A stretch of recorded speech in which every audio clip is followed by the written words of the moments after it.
दोस्तों, महात्मा बुद्ध जी कहते हैं, कामयाब आदमी अपने चेहरे पर सिर्फ दो ही चीजें रखते हैं, एक मुस्कान, दूसरी खामोशी। मुस्कान मसलों को हल करने के लिए और खामोशी मसलों से दूर रहने के लिए। दोस्तों, आपका स्वागत है। आज मैं आपको बताऊंगा कि तनाव से दूर कैसे रहे, तनाव में रहने के कारण और कुछ उस पर उपाय। क्या आपने कभी गौर किया है कि कभी कभी तो हम बैठे बैठे ही थक जाते हैं और कभी कभी हम बहुत ज्यादा काम कर लेते हैं और फिर भी हमें थकान महसूस नहीं होती। आप पूरे दिन घर पर बैठे रह सकते हैं, लेकिन पूरे दिन बैठे रहने के बाद जो ऊपर पैदा होती है वह हमारे शरीर को निढाल कर देती है, हमें थका देती है।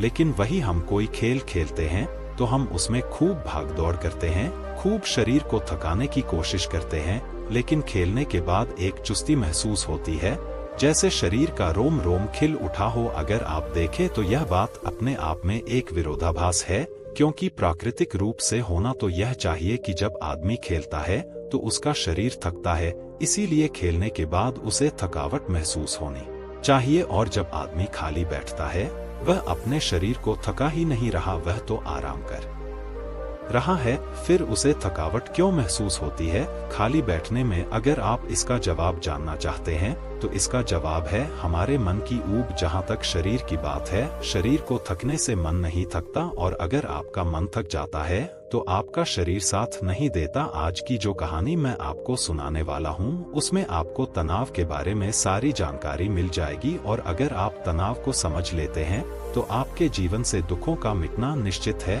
क्योंकि दुख तनाव के कारण ही पैदा होता है। चलिए कहानी शुरू करते हैं।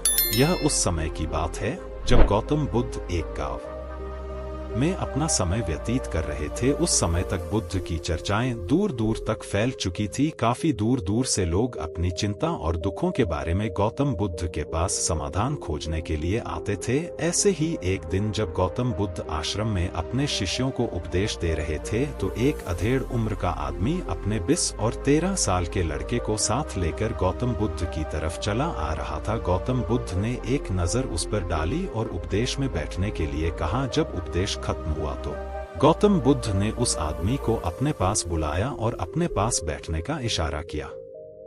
जंगल में हरियाली छाई हुई थी और बहुत ही सुहाना मौसम था। जंगल में तरह तरह के पक्षियों की आवाज वहां पर गूंज रही थी। इसके बाद गौतम बुद्ध ने उस आदमी से आने का कारण पूछा। इस पर वह आदमी कहता है कि हे तथागत, मैं 2 दिन की यात्रा करके अपने बेटे को आपसे मिलवाने लाया हूँ। यह मेरा इकलौता पुत्र है, यह हमेशा थका थका रहता है, ऐसा लगता है कि इसके शरीर में कोई जान ही नहीं है। अगर हम इससे कुछ कहते हैं तो यह छोटी छोटी बातों पर गुस्सा करता है, और इसकी देखने की क्षमता भी उम्र से पहले ही कमजोर हो गई है और इसके बाल भी पकने लगे हैं। मुझे तो कुछ समझ नहीं आता कि यह सब क्या हो रहा है। भला इतनी कम उम्र में इतनी ज्यादा उम्र का लगता है। हे बुद्ध, मैं अपने बेटे को लेकर बहुत चिंतित हूँ। जब मैं अपने बेटे को डॉक्टर के पास लेकर गया तो उन्होंने कुछ औषधियाँ देकर कहा कि अपने बेटे को तनाव कम लेने दिया करो। वह अपने दिमाग में बहुत तनाव लेता है और इसी वजह से उसकी ऐसी हालत हो रखी है।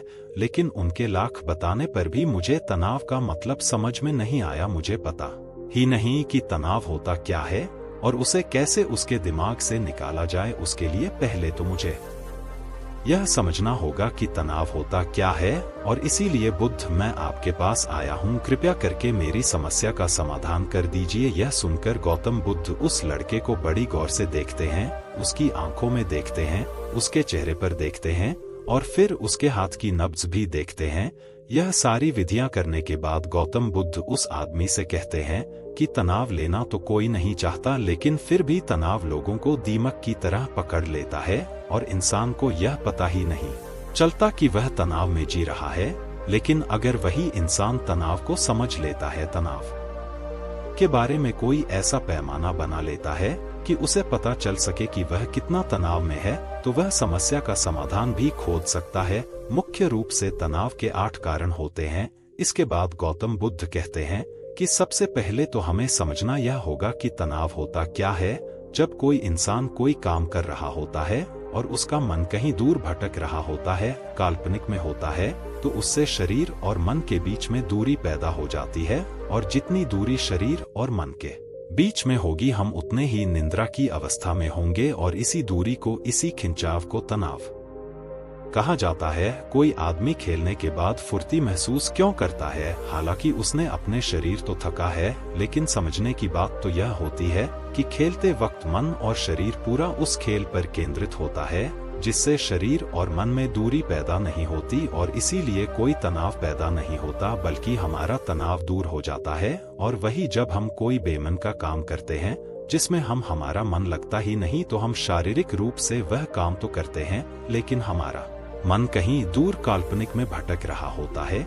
इससे शरीर और मन में एक दूरी पैदा हो गई और तनाव ने जन्म ले लिया। इसीलिए इंसान को एक बार में एक ही काम करने चाहिए और इस पर अपना तन और मन केंद्रित रखना चाहिए, जिससे आपके भीतर कोई तनाव पैदा ही ना हो। तनाव के कुछ मुख्य कारण भी होते हैं। इसके बाद गौतम बुद्ध कहते हैं कि अगर हम इन कारणों को जान लेते हैं तो हमारे अंदर तनाव कभी भी पैदा नहीं होगा। मुख्य रूप से जो कारण है उसमें सबसे पहला कारण होता है महत्वाकांक्षा। महत्वाकांक्षा अच्छी बात है, लेकिन कभी आपने गौर किया है कि इंसान के लक्ष्य कभी पूरे नहीं होते, क्योंकि इंसान का कभी कोई एक लक्ष्य होता ही नहीं। जब इंसान एक लक्ष्य को प्राप्त कर लेता है तो दूसरा लक्ष्य स्थापित हो जाता है और इसी तरह वह अपने लक्ष्य को पाने के लिए गोल गोल घूमता रहता है। इसीलिए जो इंसान ज्यादा महत्वाकांक्षा होता है, जिसे बड़े बड़े लक्ष्य प्राप्त करने होते हैं, वह वर्तमान में कभी नहीं जी पाते। उसका मन हमेशा भविष्य की योजनाएं बनाता रहता है और बस उसका शरीर वर्तमान में होगा, उसका मन भविष्य में होगा और इन दोनों की दूरी की वजह से उस आदमी में तनाव पैदा हो जाएगा। इस पर वह आदमी कहता है कि हे बुद्ध, तो क्या आदमी को अपना लक्ष्य नहीं बनाना चाहिए? क्योंकि लक्ष्य बनाना भी तो एक महत्वाकांक्षा होती है। इस पर गौतम बुद्ध कहते हैं कि जीवन में कोई लक्ष्य बनाना गलत बात नहीं है। समस्या पैदा तब होती है जब हम सारा ध्यान उस लक्ष्य पर ही लगा देते हैं। आदमी को वर्तमान में जीना आना चाहिए। आप लक्ष्य बनाएं, उनके प्रति निरंतर मेहनत भी करें, लेकिन इसके साथ साथ आपके दिमाग में यह ख्याल भी होना चाहिए कि आप अभी वर्तमान में जी रहे हैं। इसके बाद गौतम बुद्ध ने तनाव का दूसरा कारण बताया, वह है जलन। गौतम बुद्ध ने बताया कि जब आदमी किसी की तरक्की या किसी से जलने लगता है तो भी उसका मन सड़ने लगता है। जलन अंदरूनी घाव देता है। अंदरूनी घाव का मतलब है मन का घाव। शरीर का घाव तो भर भी जाता है, लेकिन मन का घाव कभी नहीं भरता। इसलिए इंसान को दूसरे की तरक्की से कभी जलना नहीं चाहिए। तनाव का तीसरा कारण होता है किसी दूसरे से अपेक्षा। गौतम बुद्ध ने बताया कि एक बाप होने के नाते वह अपने बेटे से बहुत सारी अपेक्षाएं रखता है कि मेरा बेटा एक कामयाब इंसान बने, वह जिस तरह मैं चाहता हूँ उसी तरह का जीवन जिए। और जब आदमी किसी से अपेक्षा करने लगता है तो कहीं ना कहीं वह अनजाने में खुद के लिए तनाव पैदा कर रहा होता है।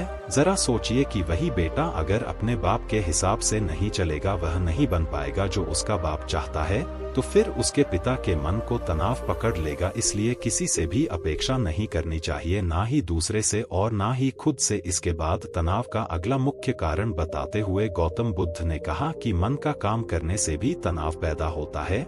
जिस काम में हमारा मन नहीं लगता, जिसमें हमारी रुचि नहीं होती, तो उस काम में हम अपना मन नहीं लगा पाएंगे। हमारा मन कल्पनाओं की उड़ान भरेगा और हमारा शरीर वहीं बैठा रहेगा। इसीलिए दोनों में दूरी पैदा होने की वजह से यह भी तनाव का कारण बन जाता है। इसीलिए आदमी को सिर्फ रुचि के हिसाब से ही काम करने चाहिए। इसके बाद गौतम ने कहा कि शारीरिक दुख भी तनाव का कारण होता है।